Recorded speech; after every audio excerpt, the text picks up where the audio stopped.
Alcohol is one of the most commonly used substances in the world, also one of the most misunderstood when it comes to the gastrointestinal digestive health.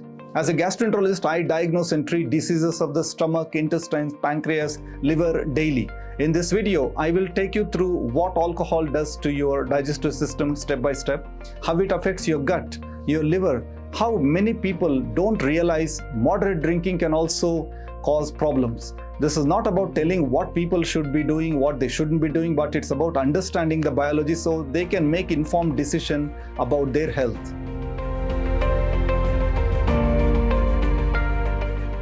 Firstly, alcohol is not food. It's not essential for our body. It's not a nutrient, just empty calories. It's more of a toxin. When you consume, your body doesn't say, wow, give me more, I need it. Your body goes into this mode of shutting other things down and deals with alcohol first. Your liver takes over the job of processing alcohol first, delays the metabolism of fat, sugar, and doing its other detox function. This is why there is no amount of alcohol that is actually good for your liver. Even small amounts can cause measurable inflammation, irritation in the liver, and this can be silent. What does alcohol do to the gut? Inside our intestines, we have a protective barrier that is separating the bloodstream from the trillions of bacteria. Alcohol intake on a regular basis can lead to something called intestinal permeability, which gets increased, which means what people know as this leaky gut. So this protective barrier gets damaged. The bacterial toxins, they can get into the blood. Immune system stays activated throughout.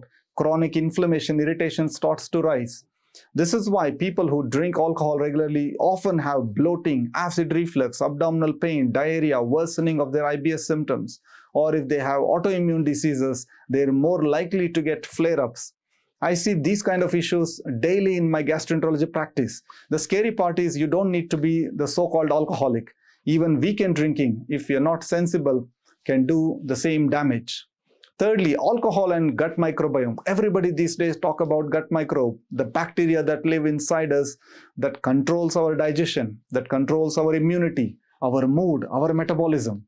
Alcohol can selectively kill the good bacteria. If your good bacteria is frequently getting damaged, the effects of this bad unwanted bacteria start to kind of overtake. So there are multiple studies that have shown alcohol can reduce the gut microbe diversity. It can also increase the inflammatory response, alter the bile acid metabolism, which means that your gut can start to be less efficient. It can get easily inflamed. This is why some people experience repeated tiredness, lack of energy despite having all the vitamins being normal, despite sleeping well.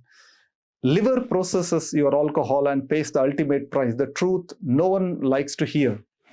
Fatty liver can start with as little as one drink daily. Alcohol metabolism produces this toxic compound called acetaldehyde. So regular alcohol exposure can lead to fatty liver, related hepatitis, which is that active inflammation in the liver. So repeated inflammation leads to fibrosis, which is scarring in the liver. And then eventually comes the permanent damage, which is the cirrhosis. The trap is early liver disease has no symptoms whatsoever, no pain, normal blood test, you can lead normal life. People will carry on drinking because they don't recognize the damage that's happening inside and then turns into that irreversible stage. I have patients saying that they only drink socially. Problem is liver doesn't care. It cares about how frequently you drink, how much of alcohol you're drinking. That's what matters. Let's talk about alcohol and cancer risk. This is where it gets uncomfortable. Alcohol comes in the same category as tobacco, asbestos. It's like a carcinogen. Alcohol increases the risk, especially if you're consuming regularly. There is a risk of variety of cancers, including esophageal cancer, the stomach gastric cancer, colon cancer, and liver cancer.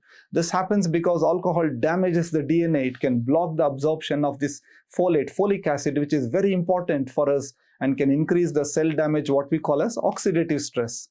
From gastroenterologist's point of view, alcohol is one of the biggest preventable cancer risk that I see. Many people ask, what about red wine? Isn't it good for us? The short answer is no. When we talk about benefits of red wine, it's from the polyphenols, which of course you get from grapes, blueberries, olives. These are fantastic, but without that ethanol, alcohol. So there is no safe dose of alcohol that is good for the gut health.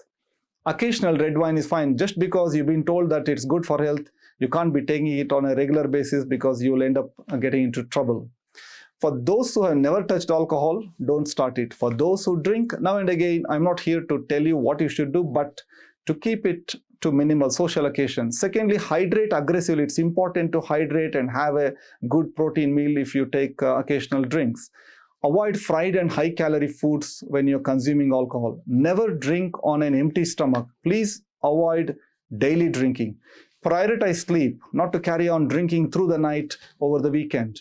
Most importantly, you need to give your gut, your liver, alcohol-free days to heal, to kind of recuperate. Our body is incredibly resilient, but only if you give the time for it to recover. Alcohol doesn't damage you overnight, but it can damage quietly over a period of time. So inflammation that happens repeatedly damages your cell after cell. So I'm not here to scare you, but it's about helping you to make an informed decision. Remember that your liver is the most resilient organ in the body. Lot of damage it can fight back. But if you keep testing it beyond its patience, then it will enter that permanent damage mode, and there it starts to give problem by shutting down gradually. So it's very important to recognize liver disease early and to be sensible about it. For those people who already have fatty liver, and if you keep drinking regularly, the chance of liver damage, unfortunately, is 3 times higher than somebody who drinks alcohol who doesn't already have fatty liver. So there are various factors that come into the equation when the liver damage is concerned. So try and be sensible about it, and if you do drink, enjoy it very occasionally and be sensible about it. That's all I want to say. Thank you.